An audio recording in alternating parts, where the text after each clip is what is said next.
The house was too quiet that morning. Richard Coleman stood frozen in the doorway of his living room, his leather briefcase slipping from his hand and hitting the marble floor with a soft thud. On the cream-colored carpet before him, his twin sons, Michael and Daniel, born paralyzed and silent 2 years ago, were reaching toward the maid with trembling hands. "Mommy." The word hung in the air like something impossible, something that defied every medical report, every specialist's diagnosis, every sleepless night Richard had endured. His chest tightened, his throat went dry, and his entire body seemed to freeze in place. For 2 years, doctors had promised nothing. The best neurologists in Texas had shaken their heads with sympathetic eyes. Therapists had tried everything and quietly given up. His sons had never spoken a single word, never responded to voices, never showed any sign they understood the world around them. Until now. The maid, Emma, knelt before them in her simple black and white uniform, both arms extended toward the boys. Her auburn hair fell forward across her shoulders as she whispered, "It's okay, sweetheart. I'm here. I'm right here." "Mommy," Michael said again, his small voice clearer this time, more certain. Then Daniel followed, his lips forming the same word with effort. Me. Richard stepped backward, slowly, carefully, before anyone noticed him standing there. The door closed behind him with a gentle click, but the word continued to echo in his mind, bouncing off the walls of his thoughts like a ghost he couldn't escape. He'd spent millions on specialists, experimental treatments, and machines that hummed and beeped in sterile hospital rooms. His wife Caroline had died during childbirth, her last breath given so these boys could take their first. Since that terrible day, he'd built walls of order and silence around himself and his home. No noise, no chaos, no music, no reminders of the life and laughter that had been stolen from him. But this sound, this impossible, beautiful, heartbreaking word shattered everything he'd constructed. In his office, Richard sat behind his massive oak desk, unable to focus on anything. He pulled up the medical files he'd memorized years ago, reading the cold clinical words once more. Asterisk, severe motor impairment, nonverbal, minimal cognitive response, poor prognosis for language development. Asterisk.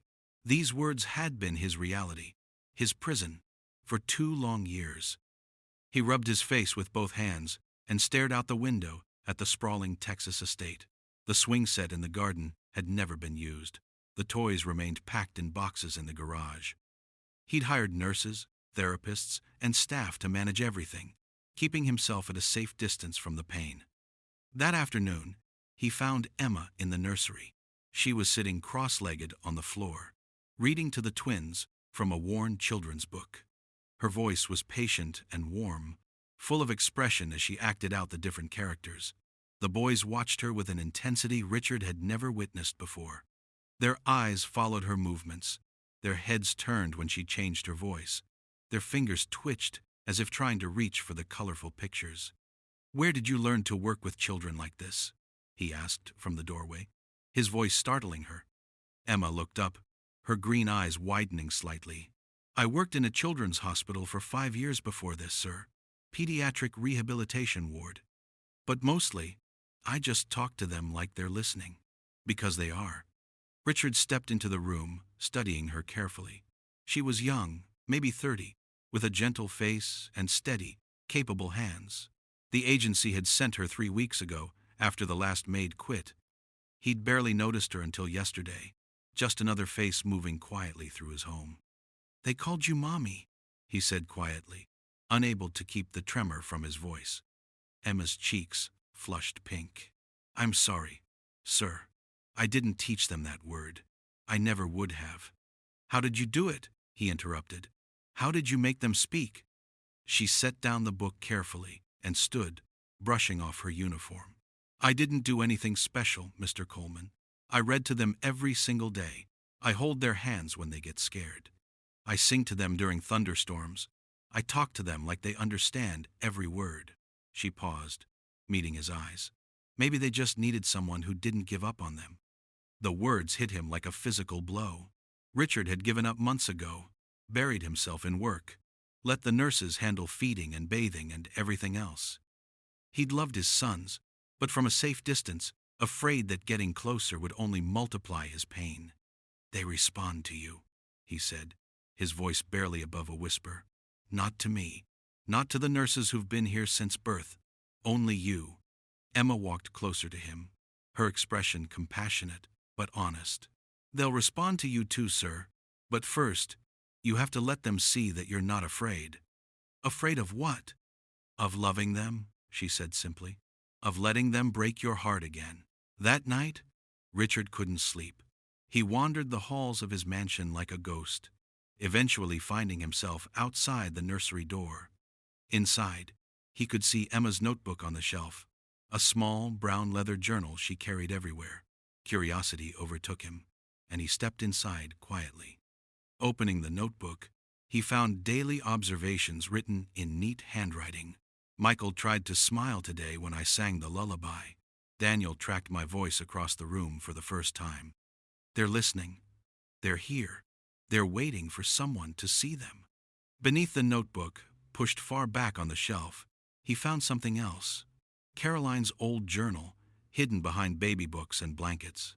His hands shook as he pulled it out and opened it. His wife's familiar handwriting filled the pages, grocery lists, baby name ideas, poems, and lullabies she'd written during her pregnancy.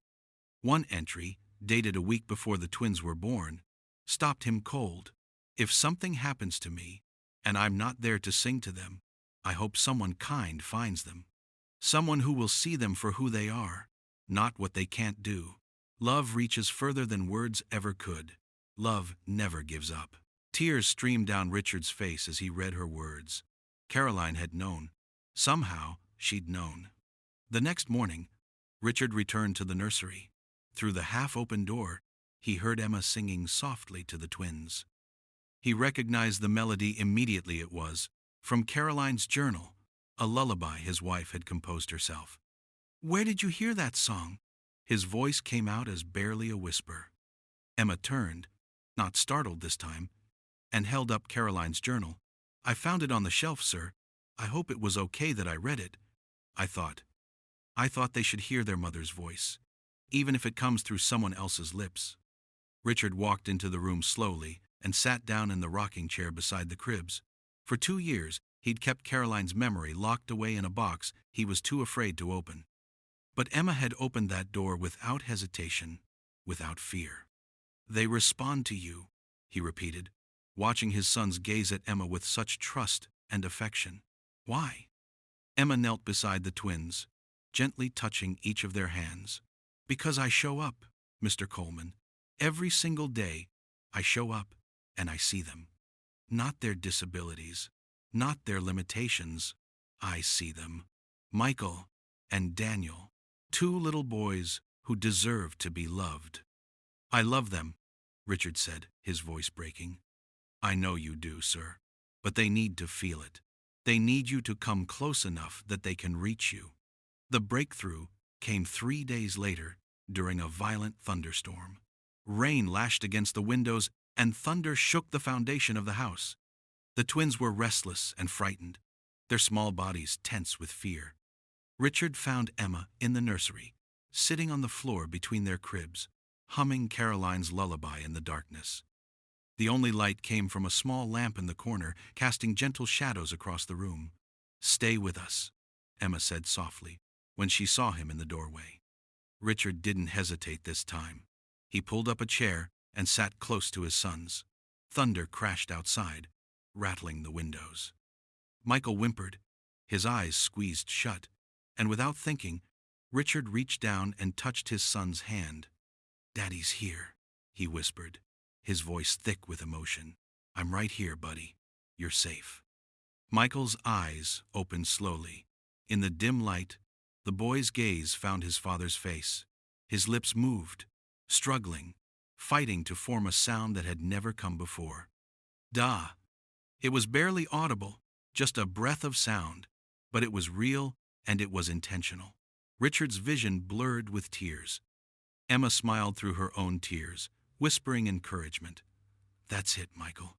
Tell your daddy you love him." "Da, da," Michael managed, the word coming clearer now. Daniel made a sound too, his small hand reaching upward toward Richard. For the first time in 2 years, Richard didn't pull away. He leaned down and took his son's hand gently, holding it like the precious gift it was. "I'm here," Richard said again, his tears falling freely now. "I'm never leaving again, I promise." He stayed there through the entire storm, holding his son's hands while Emma sang every lullaby she knew. And somewhere in that dark nursery, with rain pouring outside and love flowing inside, something broken began to heal. Weeks turned into months.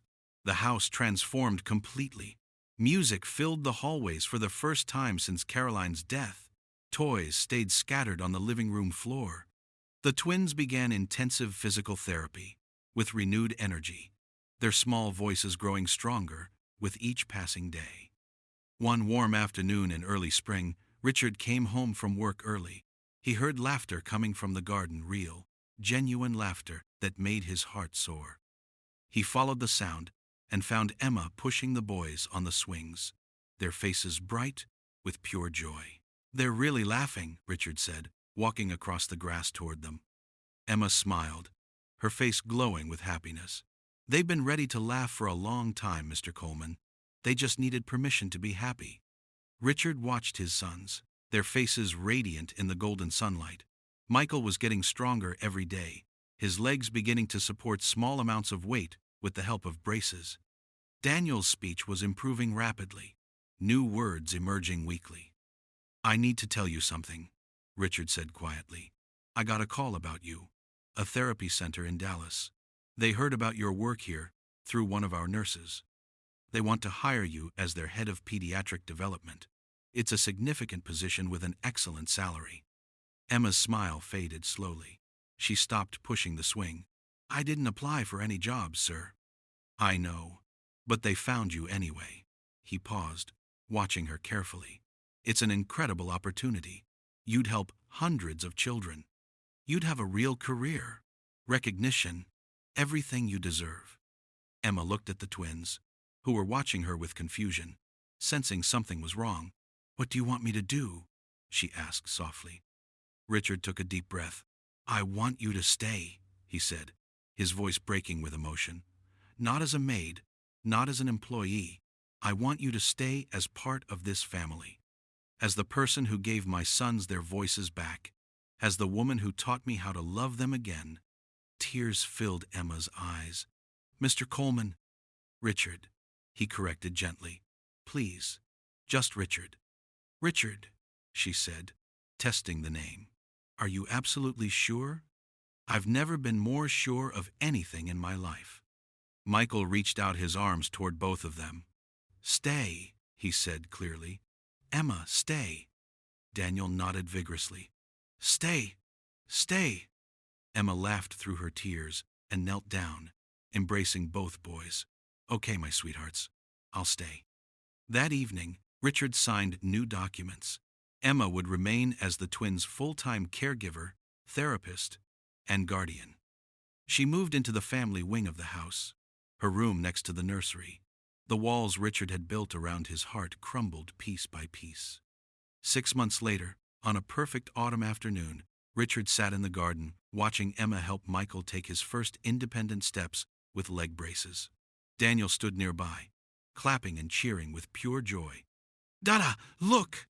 Michael shouted, his voice still unsteady but unmistakably clear.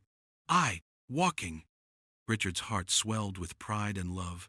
He walked over and knelt beside his son, catching him as he stumbled forward. "I'm looking, buddy. I see you. I see you." Emma smiled at him from across the garden, her eyes shining with tears of happiness. No words were needed.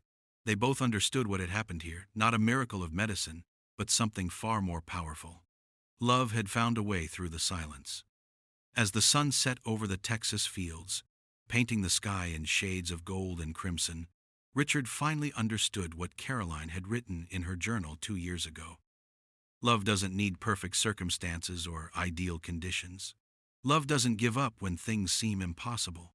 It just needs to show up, honestly and fully, day after day, until the silence finally breaks. And in this house, the silence had finally, beautifully, broken forever.